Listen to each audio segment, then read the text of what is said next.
yesterday, mutton today, and blimey if it don't look like mutton again tomorrow, said one of the trolls. Never a blinking bit of man flesh have we had for long enough, said a second. What the hell William was a-thinking of to bring us into these parts at all beats me. William choked. Shut your mouth, he said, as soon as he could. You can't expect folk to stop here forever just to be et by you and Bert.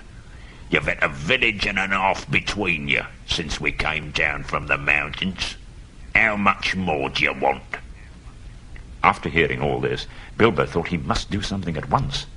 He should have gone back quietly and warned his friends, but he decided to do a bit of good, quick burgling. He could not go straight back to Thorin and company empty-handed. So, at last, he crept behind a tree just behind William, plucked up courage, and put his little hand in William's enormous pocket. There was a purse in it, as big as a bag to Bilbo. Ah, this is a beginning. It was. William turned round at once and grabbed Bilbo by the neck before he could duck behind the tree. Blimey, Bert, look what I've copped, said William.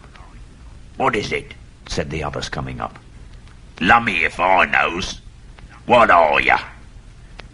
Bilbo Baggins, a hobbit. A hobbit? Said they, a bit startled. What's a hobbit got to do with my pockets anyway? Said William. And can you cook 'em? Said Tom. You can try, said Bert. He wouldn't make a mouthful, said William. Not when he was skinned and boned. Perhaps there are more like him about, and we might make a pie, said Bert. Here, you. Any more of you sneaking in these here woods, you nasty little rabbit? Yes, lots, said Bilbo. No, none at all. Not one. What do you mean? Said Bert. What do I say? Said Bilbo, gasping. And please don't cook me, kind sirs. I'm a good cook. I'll cook a perfectly beautiful breakfast for you, if only you won't have me for supper. Poor little blighter, said William. Poor little blighter. Let him go. Not till he says what he means by lots and none at all, said Bert. I don't want to have me throat cut in me sleep. Hold his toes in the fire till he talks. I won't have it, said William. I caught him anyway. You're a fat fool, William, said Bert, as I've said afore this evening. And you're a lout. And I won't take that from you, Bill Huggins, says Bert, and put his fist in William's eye. There was a gorgeous row.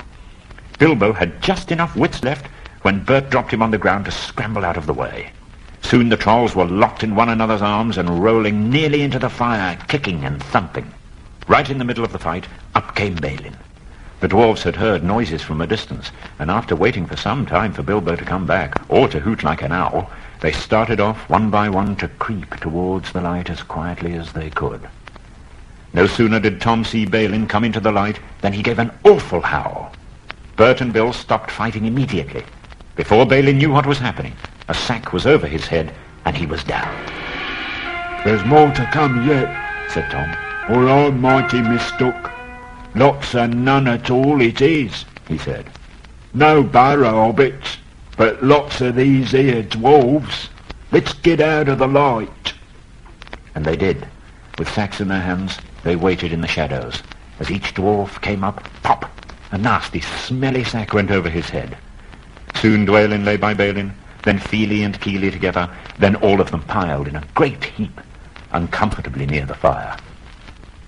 That'll teach 'em, said Tom. A nice pickle they were all in now, all neatly tied up in sacks, with 3 angry trolls arguing whether they should roast them, mince them, boil them, or just sit on them one by one and squash them into jelly. And Bilbo up in a bush, with his clothes and his skin torn, not daring to move for fear they should hear him. It was just then that Gandalf came back. But no one saw him. The trolls had just decided to roast the dwarves now and eat them later. That was Bert's idea, and after a lot of argument, they had all agreed to it. Well, no good roasting them now. It'll take all night, said a voice. Bert thought it was William's. "Don't start the argument all over again, Bill," he said. Who's arguing? Said William, who thought it was Bert that had spoken. You are. You're a liar. And so the argument began all over again.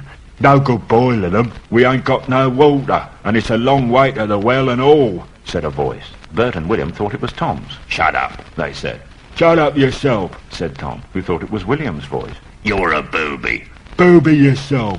And so the argument began all over again, and went on hotter than ever, until at last they decided to sit on the sacks one by one and squash them and boil them next time. "Who shall we sit on first?" Said the voice. Better sit on the last fella first. He thought Tom was talking. "Don't talk to yourself, but if you want to sit on the last one, sit on him. Which is he?" The one with the yellow stockings. Nonsense. The one with the grey stockings, said a voice like William's. I made sure it was yellow. Yellow it was. Then what did you say it was grey for? I never did. Tom said it. "That I never did. It was you." 2-1, so shut your mouth. Who are you a-talking to? Said William. Now stop it, said Tom and Bert together. The light's getting on and dawn comes early. Let's get on with it.